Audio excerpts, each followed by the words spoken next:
Hi friends, പുതിയൊരു വീഡിയോയിലേക്ക് എല്ലാവർക്കും സ്വാഗതം. ഭാനുമ ഇന്ദ്രനെ കണ്ട് എല്ലാ കാര്യങ്ങളും സംസാരിക്കാൻ വേണ്ടി ചെല്ലാണ്. അങ്ങനെ ഭാനുമ ദേഷ്യത്തിൽ ഇന്ദ്രനോട് സംസാരിക്കുമ്പോൾ ഇന്ദ്രൻ പറയണേ, ഭാനുമ എന്തിനാണ് ഇങ്ങനെ ദേഷ്യപ്പെടുന്നത്? ഞാൻ അമ്മയ്ക്ക് അമ്പലത്തിൽ വെച്ച് കൊടുത്ത സത്യം ആത്മാർത്ഥതയോട് കൂടിയല്ല, തൽക്കാലം ഞാൻ അമ്മയെ ഒന്ന് ആശ്വസിപ്പിക്കാൻ വേണ്ടിയിട്ടാണ്. ഒരിക്കലും എനിക്ക് അനുപമയെയും മിച്ചുമോനെയും ഉപേക്ഷിക്കാൻ കഴിയില്ല. അത് ഭാനുമയ്ക്ക് അറിയുന്നതല്ലേ എന്ന് പറയുമ്പോൾ ഭാനുമ പറയണ, അത് തന്നെയാണ് ഞാനും അനുപമയോട് പറഞ്ഞത്.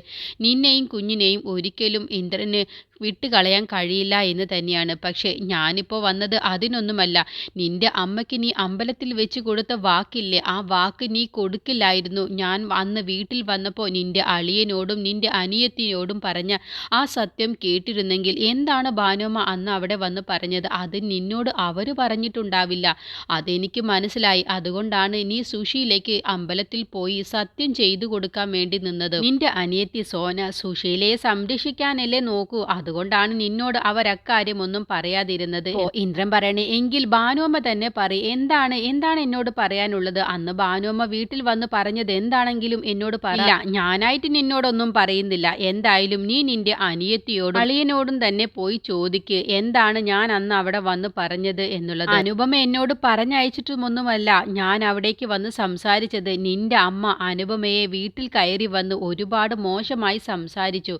അത് എനിക്ക് സഹിക്കാൻ കഴിഞ്ഞില്ല. അതുകൊണ്ടാണ് ഞാൻ അക്കാര്യമൊക്കെ അവിടെ വന്ന് പറഞ്ഞത്. അനുപമ ഇതുവരെയും ആ സത്യങ്ങളൊന്നും തന്നെ നിന്റെ അമ്മയ്ക്കെതിരെ പ്രയോഗിച്ചിട്ടില്ല എന്ന് പറഞ്ഞിട്ടാണ് ഭാനുമ്മ അവിടെ നിന്ന് പോകുന്നത്. അപ്പോൾ ഇന്ദ്രൻ എന്താവും ഭാനുമ്മ ഇത്രയും ദേഷ്യപ്പെട്ട് സംസാരിക്കുന്നത്, എന്താവും അമ്മ ചെയ്ത പ്രവൃത്തി എന്നുള്ളത് ഇന്ദ്രൻ്റെ മനസ്സിൽ വരിക കേട്ടോ. അങ്ങനെ ഇന്ദ്രൻ നേരെ വീട്ടിലേക്ക് പോവാണ്. എന്താണ് അമ്മ ചെയ്ത പ്രവൃത്തി, അത് എന്താണെങ്കിലും എനിക്ക് അറിയണം എന്നുള്ള ആ ഒരു ചിന്തയിൽ തന്നെയാണ് പോകുന്നത്. ശ്യാമും സോനയും പ്രതിഭയുമാണ് വീട്ടിലുള്ളത്. സുശീല പുറത്തേക്ക് പോയിട്ടുണ്ടാവും. അങ്ങനെ ഇന്ദ്രൻ ദേഷ്യത്തിലാണ് കേട്ടോ വീട്ടിലേക്ക് വരുന്നത്. അപ്പോൾ സോനയും ശ്യാമും പുറത്തേക്ക് വരികയാണ്. അപ്പോൾ ഇന്ദ്രൻ ദേഷ്യത്തിൽ സംസാരിക്കുകയാണ്, അന്ന് ഭാനുമ്മ വീട്ടിൽ വന്ന് പറഞ്ഞത് എന്താണ്? നിങ്ങൾ എന്നോട് അക്കാര്യം മറച്ചു വെച്ചിട്ടുണ്ട്. അമ്മയെക്കുറിച്ച് എന്തോ ഒരു കാര്യമാണ് ഭാനുമ്മ അന്ന് വീട്ടിൽ വന്ന് പറഞ്ഞത്. പക്ഷേ നിങ്ങളത് എന്നോട് പറഞ്ഞില്ല. നിങ്ങൾ ഭാനുമ്മയും അമ്മയും തമ്മിൽ എന്തോ ചെറിയ പ്രശ്നമുണ്ട്, അത് പരിഹരിക്കാൻ വേണ്ടിയിട്ടാണ് ഭാനുമ്മ അതിനെക്കുറിച്ച് സംസാരിക്കാനാണ് ഇവിടേക്ക് വന്നത് എന്നൊക്കെയാണ് നിങ്ങൾ പറഞ്ഞത്. പക്ഷേ അതല്ല, ഞാൻ ഇപ്പോഴും ഭാനുമ്മയെ കണ്ടു. ഭാനുമ്മ എന്നോട് ഇക്കാര്യം ഇപ്പോഴും പറഞ്ഞിട്ടില്ല. പക്ഷേ നിങ്ങളോട് വന്ന് ചോദിക്കാനാണ് ഭാനുമ്മ എന്നോട് പറഞ്ഞത്. എന്താണ് അമ്മയെക്കുറിച്ചുള്ള ആ കാര്യം എന്ന് ചോദിക്കാൻ കേട്ടോ. അങ്ങനെ ശ്യാമ് എല്ലാ കാര്യവും ശ്യാമും സോനയും കൂടി ഇന്ദ്രനോട് പറയാണ്.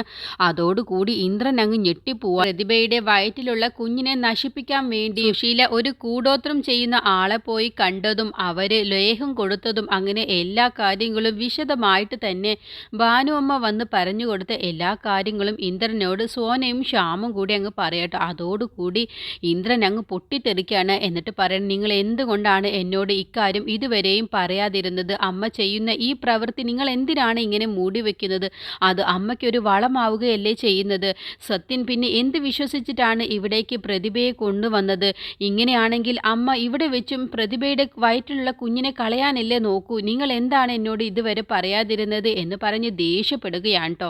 അപ്പോഴാണ് പ്രതിഭ സോനയെ വിളിക്കുന്നത്. സോന ഇവിടേക്ക് വാ എന്ന് പറഞ്ഞ് കരഞ്ഞുകൊണ്ട് വിളിക്കുകയാണ് കേട്ടോ. അപ്പോൾ പെട്ടെന്ന് സോന അകത്തേക്ക് ചെല്ലുകയാണ്. അപ്പോൾ പ്രതിഭയാണെങ്കിലോ വയറ് വേദനിച്ച് താഴേക്ക് വീണിട്ടുണ്ടാവും. പ്രതിഭയുടെ അടുത്തേക്ക് സോന ചെല്ലുന്ന സമയത്ത് പ്രതിഭ ഇങ്ങനെ പെടഞ്ഞ് കരയുന്നതാണ് കേട്ടോ കാണുന്നത്. അപ്പോൾ സോനയ്ക്ക് ആകെ പേടിയാവണ്. എന്താണ് പ്രതിഭ, എന്താണ് സംഭവിച്ചത് എന്ന് ചോദിക്കുമ്പോൾ സോന, എനിക്ക് വല്ലാത്തൊരു വേദന, എൻ്റെ വയറ്റിൽ വല്ലാത്തൊരു വേദന, എനിക്ക് സഹിക്കാൻ കഴിയുന്നില്ല എന്ന് പറഞ്ഞ് പ്രതിഭ കിടന്ന് പെടയുകയാണ് കേട്ടോ. അപ്പോഴത്തേക്കും സോന, ശ്യാമേട്ട, ഇന്ദ്രേട്ട, ഇവിടേക്കൊന്ന് ഓടി വാ എന്ന് പറഞ്ഞ് വിളിക്കുകയാണ്. അങ്ങനെ അവർ രണ്ടുപേരും കൂടി അകത്തേക്ക് ഓടി ചെല്ലാണ്. ആ സമയത്ത് പ്രതിഭ താഴെ ഇരുന്ന് വെപ്രാളം പിടിച്ച് കരയുകയാണ് കേട്ടോ. അപ്പോൾ സോനയും ശ്യാമും ഇന്ദ്രനും കൂടി പ്രതിഭയെ പൊക്കിയെടുക്കുകയാണ്. എന്തു പറ്റി പ്രതിഭ, എന്താണ് എന്ന് ചോദിക്കുമ്പോൾ എനിക്ക് എന്താണെന്ന് അറിയില്ല, വല്ലാത്തൊരു വേദന, എനിക്ക് സഹിക്കാൻ കഴിയുന്നില്ല എന്ന് പറയുമ്പോൾ ശ്യാമ്, ഇന്ദ്രേട്ട നമുക്കിപ്പോൾ തന്നെ ഹോസ്പിറ്റലിലേക്ക് കൊണ്ടുപോകാം, കൊണ്ടുപോകാം എന്ന് പറയട്ടോ. അപ്പോഴാണ് അവരത് കാണുന്നത്. പ്രതിഭയ്ക്ക് നല്ല ബ്ലീഡിങ് ഉള്ളതായിട്ട് അവർ കാണാണ്ട്. അതോടുകൂടി സോനയ്ക്കും ഇന്ദ്രനും ശ്യാമിനും ഒക്കെ പേടിയാവാണ്. അങ്ങനെ അവർ 3 പേരും കൂടി പ്രതിഭയുമായി ഹോസ്പിറ്റലിലേക്ക് പോവാൻ ട്ടോ. അങ്ങനെ ഇക്കാര്യം ഇനി സുശീല അറിയുകയാണ്. പ്രതിഭയെ ഹോസ്പിറ്റലിലേക്ക് കൊണ്ടുപോയതും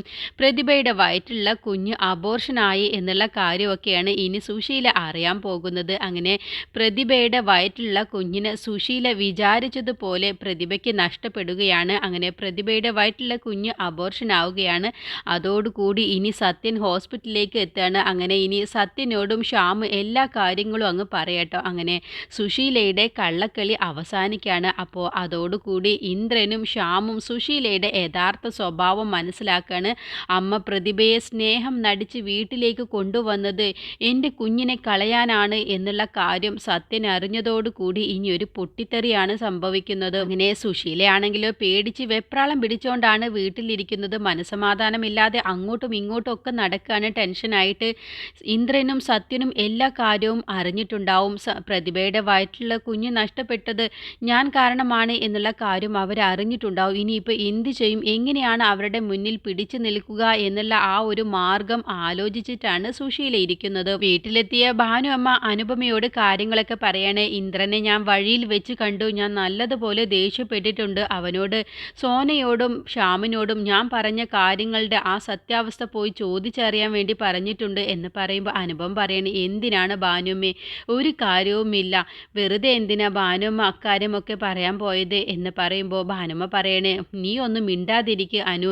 ഇനിയെങ്കിലും സുശീലയുടെ യഥാർത്ഥ സ്വഭാവം എന്താണെന്നുള്ളത് സത്യനും ഇന്ദ്രനും അറിയണം. അല്ലാതെ ഇനി ഇങ്ങനെ സുശീലയെ അഴിച്ചുവിടാൻ കഴിയില്ല. സുശീല തെറ്റിൽ നിന്നും തെറ്റിലേക്കാണ് പോയിക്കൊണ്ടിരിക്കുന്നത്. ഇനിയെങ്കിലും മക്കളോട് എല്ലാ കാര്യങ്ങളും പറഞ്ഞ് ഇനിയെങ്കിലും സുശീലയുടെ യഥാർത്ഥ സ്വഭാവം എന്താണെന്നുള്ളത് മക്കളൊക്കെ തിരിച്ചറിയണം എന്ന് പറയാണ്. അപ്പോഴാണ് അനുപമയുടെ ഫോണിലേക്ക് ഒരു കോള് വരുന്നത്. അപ്പോൾ ഇന്ദ്രനാണ് വിളിക്കുന്നത്. അപ്പോൾ ഇന്ദ്രൻ അനുപമയോട് പ്രതിഭയെ ഹോസ്പിറ്റലാക്കിയ വിവരം പറയാട്ടോ. അപ്പോൾ എന്താണ് കാര്യം എന്ന് ചോദിക്കുമ്പോൾ എന്താണെന്നറിയില്ല, പ്രതിഭയ്ക്ക് നല്ല ബ്ലീഡിംഗ് ഉണ്ട്, പ്രതിഭയെ ഇവിടെ അഡ്മിറ്റ് ആക്കിയിരിക്കുകയാണ് എന്നുള്ള കാര്യമൊക്കെയാണ് ഇന്ദ്രൻ അനുപമയെ വിളിച്ച് പറയുന്നത്. അങ്ങനെ ഇനി അനുപമ ഹോസ്പിറ്റലിലേക്ക് ചെല്ലുകയാണ്. സമയം സ്റ്റേഷനിൽ നിന്നും SI സാറ് മഞ്ചാടിയോടും മാഷിനോടും കൂടി ജീവൻ രാജിനെ കുറിച്ചുള്ള ആ സത്യം പറഞ്ഞത് കേട്ടപ്പോൾ മഞ്ചാടി അങ്ങ് ഷോക്കായി പോവാണ്. ഇപ്പോഴും ജീവൻ രാജിന് നല്ല മയക്കുമരുന്നുമായിട്ടുള്ള ബന്ധമുണ്ട് എന്നുള്ള കാര്യവും ബോംബെയിൽ ജീവൻ രാജ് ജീവനോടെ തന്നെയുണ്ട്, മയക്കുമരുന്ന് ഗ്യാങ്ങിൻ്റെ കൂടെയാണ് ഇപ്പോൾ ജീവൻ രാജ് ഉള്ളത് എന്നുള്ള സത്യമൊക്കെ കേട്ടപ്പോൾ മഞ്ചാടി പെട്ടെന്നങ്ങ് പതറുകയാണ് കേട്ടോ. അപ്പോൾ മാഷാണെങ്കിലോ ജീവൻ രാജിൻ്റെ യഥാർത്ഥ സ്വഭാവം എന്താണെന്നുള്ളത് മഞ്ചാടി അറിയിക്കാൻ വേണ്ടിയാണ് മാഷും ഗോകുലും കൂടി എല്ലാ കാര്യങ്ങളും ചെയ്തത് എന്നുള്ളത് ഇതുവരെയും മഞ്ചാടിക്ക് അറിയാത്തത് കൊണ്ട്, അച്ഛൻ ഇതിൻ്റെ പിറകിൽ ഉണ്ട് എന്നുള്ള ആ സത്യം അറിയാത്തത് കൊണ്ട് തന്നെ മഞ്ചാടി അതൊക്കെ കേട്ടപ്പോൾ വല്ലാതെ അങ്ങ് ഷോക്കാവാണ്. ഇനിയെങ്കിലും എൻ്റെ മോള് ജീവൻ രാജിൻ്റെ യഥാർത്ഥ സ്വഭാവം എന്താണെന്നുള്ളത് മനസ്സിലാക്കണം, എന്നിട്ട് അവൻ്റെ പിടിയിൽ നിന്നും രക്ഷപ്പെട്ട് എൻ്റെ മോള് നല്ലതുപോലെ പഠിച്ച് ഉയർന്ന ഒരു നിലയിലെത്തി ജോലിയൊക്കെ വാങ്ങണം എന്നുള്ള ആഗ്രഹമാണ് മാഷിൻ്റെ മനസ്സിൽ. അങ്ങനെ SI സാറ് മഞ്ചാടിക്ക് മുന്നിൽ ഈ ഒരു സത്യം പറഞ്ഞതോടുകൂടി മഞ്ചാടി അങ്ങ് ഷോക്കായി പോവാണ്. അപ്പോൾ മഞ്ചാടി പറയണേ, ജീവൻ രാജ് ആദ്യം മയക്കുമരുന്നൊക്കെ ഉപയോഗിച്ചിരുന്നു, പക്ഷേ ഇപ്പോൾ അവന് അങ്ങനത്തെ ഒരു ദുശീലവുമില്ല. അവൻ അതെല്ലാം അവസാനിപ്പിച്ച് അവൻ നല്ല ഒരു കുട്ടിയാവാൻ ശ്രമിച്ചതാണ്, അതെനിക്കറിയാം. അതുകൊണ്ട് ഇപ്പോൾ അവനെ ആരോ ചതിച്ചതാണ്. ഉറപ്പായും എൻ്റെ ജീവന് ഇപ്പോൾ മയക്കുമരുന്നോ ചീത്ത സ്വഭാവങ്ങളോ ഒന്നും തന്നെ ഇല്ല എന്ന് മഞ്ചാടി തറപ്പിച്ച് പറയണം. ഹോസ്പിറ്റലിലെത്തിയ ശേഷം അനുപമ ഇനി രവിയെ വിളിക്കുകയാണ്. രവിയോട് പ്രതിഭയെ ഹോസ്പിറ്റലാക്കിയതും പ്രതിഭയുടെ വയറ്റിലുള്ള കുഞ്ഞ് അബോർഷനായ വിവരം രവിയെ വിളിച്ച് പറയാണ്. അങ്ങനെ ഇനി രവി ഹർഷയോട് പറയട്ടോ. അതോടുകൂടി ഹർഷ അങ്ങ് ഞെട്ടിപ്പോവാണ്.